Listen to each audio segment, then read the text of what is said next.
Hello friends, welcome to my channel. വയനാട്ടിലെ കുറുവാദ്വീപിൽ പോയിട്ടുള്ള കാര്യങ്ങളൊക്കെ ഉണ്ടോ എൻ്റെ ഇന്നത്തെ വീഡിയോയിൽ കാണിക്കുന്നത്. എൻട്രി ചാർജ്, ടൈമിങ്, ഇതിനടുത്ത് വരുന്ന മറ്റ് ടൂറിസ്റ്റ് സ്പോട്ടുകളൊക്കെ നമ്മൾ വീഡിയോയിൽ ഇൻക്ലൂഡ് ചെയ്തിട്ടുണ്ട്. എൻ്റെ വീഡിയോ ആദ്യമായിട്ട് കാണുന്നവരുണ്ടെങ്കിൽ ഒന്ന് ചാനൽ സബ്സ്ക്രൈബ് ചെയ്യാനും വീഡിയോ ഇഷ്ടപ്പെട്ടാൽ ഒരു ലൈക്ക് ചെയ്യാനും മറക്കരുതേ. അപ്പോൾ നമുക്ക് വീഡിയോയിലേക്ക് പോവാം. കൽപ്പറ്റയിൽ നിന്ന് 36 കിലോമീറ്റർ മാറിയിട്ടാണ് കേട്ടോ കുറുവാദ്വീപിൻ്റെ ലൊക്കേഷനൊക്കെ വരുന്നത്. ദ്വീപിലേക്ക് 2 എൻട്രൻസ് വരുന്നുണ്ട്. പാൽവെളിച്ചം വഴിയും ചേകാടി പോകുന്ന വഴി പാക്കം ഫോറസ്റ്റ് റൂട്ടിലൂടെയാണ് ഇവിടേക്ക് എത്താൻ പറ്റുക. 2 ഭാഗത്തും ടിക്കറ്റ് കൗണ്ടർ വരുന്നുണ്ട്. പുഴ കടക്കാനുള്ള ചങ്ങാടത്തിനടക്കം വരുന്നത് ഒരാൾക്ക് 220 രൂപ ആണ് കേട്ടോ. കുട്ടികൾക്ക് എൻട്രി ഫ്രീ ആണ്. ചാർജ് കുറച്ച് കൂടുതലായിട്ടാണ് എനിക്ക് തോന്നിയിട്ടുള്ളത്. ഫാമിലി ആയിട്ടൊക്കെ വരുന്നവർക്ക് വലിയൊരു എമൗണ്ട് തന്നെ വരും. ഇവിടെ കാർഡ് ആൻഡ് UPI പേയ്മെൻറ്റ് മാത്രമേ സ്വീകരിക്കുന്നുള്ളൂ കേട്ടോ. ക്യാഷ് പേയ്മെൻറ്റ് വരുന്നില്ല. രാവിലെ 8 മണി മുതൽ 3:30 വരെയാണ് ടൈമിങ് വരുന്നത്. ഒരു ദിവസം 2 എൻട്രൻസിലൂടെയും 500 പേർക്ക് മാത്രമേ ഇവിടേക്ക് എൻട്രൻസ് വരുന്നുള്ളൂ. സീസൺ അനുസരിച്ച് എണ്ണത്തിൽ മാറ്റമൊക്കെ വരും. അതുകൊണ്ട് തന്നെ രാവിലെ വരുന്നതായിരിക്കും നല്ലത്. ടിക്കറ്റ് മുൻകൂട്ടി ബുക്ക് ചെയ്യാനുള്ള ഓപ്ഷനൊന്നും ഇല്ലാത്തതുകൊണ്ട് ഇവിടെ വന്നാൽ മാത്രമേ നമുക്ക് ടിക്കറ്റ് ഉണ്ടോ ഇല്ലേ എന്നൊക്കെ അറിയാൻ പറ്റുള്ളൂ. ഹോളിഡേയ്സിലൊക്കെ ഇവിടെ ടിക്കറ്റ് എടുക്കാൻ നല്ല തിരക്കാണ് കേട്ടോ. ഡിജിറ്റൽ പേയ്മെൻറ്റ് ആയതുകൊണ്ട് തന്നെ നെറ്റ്വർക്ക് പ്രോബ്ലം വന്നാൽ വെയിറ്റ് ചെയ്യേണ്ടി വരും. നേരത്തെ എത്തിയിട്ടില്ലെങ്കിൽ ടിക്കറ്റ് കിട്ടാനും ബുദ്ധിമുട്ടായിരിക്കും. ഫോറസ്റ്റ് ഏരിയയിൽ പ്ലാസ്റ്റിക് അലൗഡ് അല്ലാത്തതുകൊണ്ട് തന്നെ ബാഗൊക്കെ ചെക്ക് ചെയ്യുന്നുണ്ടായിരുന്നു. ടിക്കറ്റ് കൗണ്ടറിനടുത്ത് തന്നെ ഹോട്ടൽ സൗകര്യങ്ങളും അവൈലബിൾ ആണ്. ദ്വീപിലേക്ക് ഫുഡൊന്നും കൊണ്ടുപോകാൻ പറ്റില്ല കേട്ടോ. അങ്ങനെ ഞങ്ങൾ ഇതാ ചങ്ങാടത്തിൽ കയറിയിട്ട് പുഴ കടക്കാൻ പോവാണ്. മുളകൾ കൂട്ടി ഉണ്ടാക്കിയ ചങ്ങാടങ്ങളിൽ പുഴ കടക്കുന്നത് നല്ലൊരു എക്സ്പീരിയൻസ് ആണ്. ചങ്ങാടത്തിനടിയിലൂടെ വെള്ളം വരുന്നതുകൊണ്ട് തന്നെ ഷൂ ഒക്കെ ഒന്നായിട്ട് നനഞ്ഞിട്ടുണ്ടായിരുന്നു. ചെരുപ്പിടുന്നതായിരിക്കും കൂടുതൽ നല്ലത്. രാവിലെ 8 മണി മുതൽ വൈകിട്ട് 4 മണി വരെയാണ് ഇവിടെ ബാംബൂ റാഫ്റ്റിംഗ് ഉള്ളത്. 15 മിനിറ്റിന് 2 ആൾക്ക് 200 രൂപയും 5 പേർക്ക് 400 രൂപയുമാണ് ചാർജ് വരുന്നത്. അങ്ങനെ ഞങ്ങൾ ഇതാ പുഴയൊക്കെ കടന്നിട്ട് ഇതാ ദ്വീപിലെത്തിയിട്ടുണ്ട്. ഇവിടുന്ന് 1 കിലോമീറ്ററിൽ കൂടുതൽ കാട്ടിലൂടെ നടന്നിട്ട് വേണം മെയിൻ സ്പോട്ടിലേക്ക് എത്താൻ. നടക്കുന്ന വഴിയിൽ റെസ്റ്റ് എടുക്കാനായിട്ട് കുറച്ച് ഇരിപ്പിടങ്ങളും സേഫ്റ്റിക്ക് ഫോറസ്റ്റ് ഗാർഡൊക്കെ ഉണ്ട് കേട്ടോ. ഞങ്ങൾ പാൽവെളിച്ചം വഴിയാണ് വന്നത്. പാക്കം എൻട്രൻസിലൂടെ വരുന്നവർക്ക് നടക്കാനുള്ള ദൂരം കുറച്ചുകൂടെ കുറയും.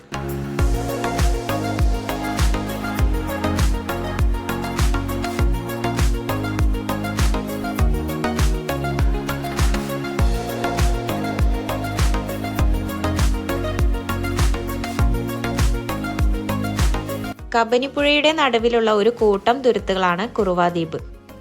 ചെറു തുരുത്തുകളിലായിട്ട് 950 ഏക്കറിൽ വരുന്നതാണ് കേട്ടോ ഈ പ്രദേശം. വേഴാമ്പലുകളും തത്തകളും പല ടൈപ്പ് ബട്ടർഫ്ലൈസ് ഒക്കെ ഇവിടെ ഉണ്ട് കേട്ടോ.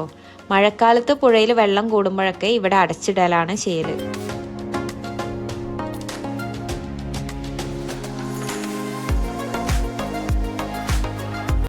പാക്കം വഴി വരുന്നവർക്ക് ഇതാ ഇവിടെയാണ് കേട്ടോ കയറുന്നത്. ഇതിൽ വരുന്നവർക്ക് ഇത്രയും ദൂരം നടക്കേണ്ട.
അങ്ങനെ ഞങ്ങൾ 1 മണിക്കൂറോളം നടന്നിട്ടാണ് കേട്ടോ മെയിൻ സ്പോട്ടിലേക്ക് എത്തിയത്. പാറകളൊക്കെ നിറഞ്ഞ പുഴയിലേക്ക് ഇറങ്ങാൻ പറ്റിയൊരു സ്പോട്ടാണത്. പാറകളിൽ ഇരുന്നുകൊണ്ട് നമുക്ക് വെള്ളത്തിൽ കളിക്കാൻ പറ്റും. കുറച്ച് ഏരിയയിലൊക്കെ നമുക്ക് സേഫായിട്ട് ഇറങ്ങാം. മുന്നോട്ടൊക്കെ നല്ല ഒഴുക്കും പാറകളിൽ സ്ലിപ്പ് ആവാനുള്ള ചാൻസും ഉണ്ട്. അതുകൊണ്ട് അങ്ങോട്ടേക്കൊന്നും പോവാത്താണ് കേട്ടോ ബെറ്റർ.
ലേറി സഹാനൊക്കെ നന്നായിട്ട് എൻജോയ് ചെയ്യുന്നുണ്ടായിരുന്നു. മോള് വെള്ളത്തിൽ നിന്ന് കയറാൻ കുറച്ച് ബുദ്ധിമുട്ടി. കുട്ടികൾ വെള്ളത്തിൽ നിന്ന് കയറുന്നുണ്ടായിരുന്നില്ല. അവർ വെള്ളത്തിൽ നല്ല കളിയായിരുന്നു.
ഇവിടെ ഡ്രസ്സ് ചേഞ്ച് ചെയ്യാനുള്ള ഒരു റൂമൊക്കെ ഉണ്ട്.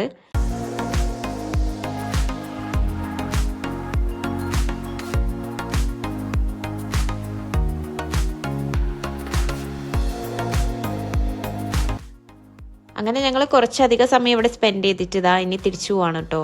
പാൽവെളിച്ചം വഴി വരുന്നവർക്ക് കുറുവാദ്വീപ് എൻട്രൻസിന് അടുത്ത് തന്നെ സിപ്പ് ലൈൻ ആക്ടിവിറ്റീസ് ഒക്കെ വരുന്നുണ്ട്. വാൽമീകം ട്രൈബൽ മ്യൂസിയവും ഇതിനടുത്താണ് വരുന്നത്. ഗോത്രവർഗ ജീവിതശൈലി, ഉപകരണങ്ങൾ, മണ്ണിൽ നിർമ്മിച്ച പ്രതിമകൾ എന്നിവയെല്ലാം ഇവിടെ പ്രദർശിപ്പിച്ചിട്ടുണ്ട് കേട്ടോ. ഇതിനോട് താല്പര്യമുള്ളവർ മാത്രം പോകുന്നതായിരിക്കും ബെറ്റർ. ഇവിടുന്ന് 7 കിലോമീറ്റർ മാറിയിട്ടാണ് കൂടൽക്കടവ് ചെക്ക് ഡാം വരുന്നത്. അവിടെ പുഴയിൽ കുളിക്കാനും ഫിഷിങ്ങിനൊക്കെ പറ്റിയൊരു സ്പോട്ടാണ്. മഴക്കാലത്ത് കൂടൽക്കടവിലേക്ക് പോകാത്തായിരിക്കും നല്ലത്. പാക്കം എൻട്രൻസിലൂടെ കുറുവാദ്വീപിലേക്ക് പോരുന്നവർക്ക് ചേകാടി ബവേലി റൂട്ടിലൂടെ പോയാൽ കാടും കൃഷിയിടങ്ങളും ഗ്രാമീണ കാഴ്ചകളൊക്കെ കണ്ടുകൊണ്ട് യാത്ര ചെയ്യാൻ പറ്റും. ഫോറസ്റ്റ് ട്രിപ്പൊക്കെ ഇഷ്ടപ്പെടുന്നവർക്ക് ബവേലിയുടെ തിരുനെല്ലി ടെമ്പിൾ റൂട്ടിലൂടെ പോവാം. തോൽപ്പെട്ടി ഭാഗത്തേക്കാണെങ്കിൽ ഫോറസ്റ്റ് സഫാരിയൊക്കെ വരുന്നുണ്ട്. രാവിലെ 7 മണി മുതൽ 10 മണി വരെയും വൈകിട്ട് 3 മണി മുതൽ 5 മണി വരെയുമാണ് സഫാരി ടൈം വരുന്നത്. 5 പേർക്കുള്ള ജീപ്പിന് 2500 ആണ് ചാർജ് വരുന്നത്.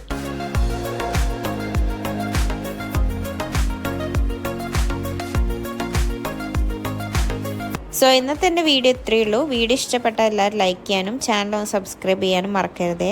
Thank you for watching guys.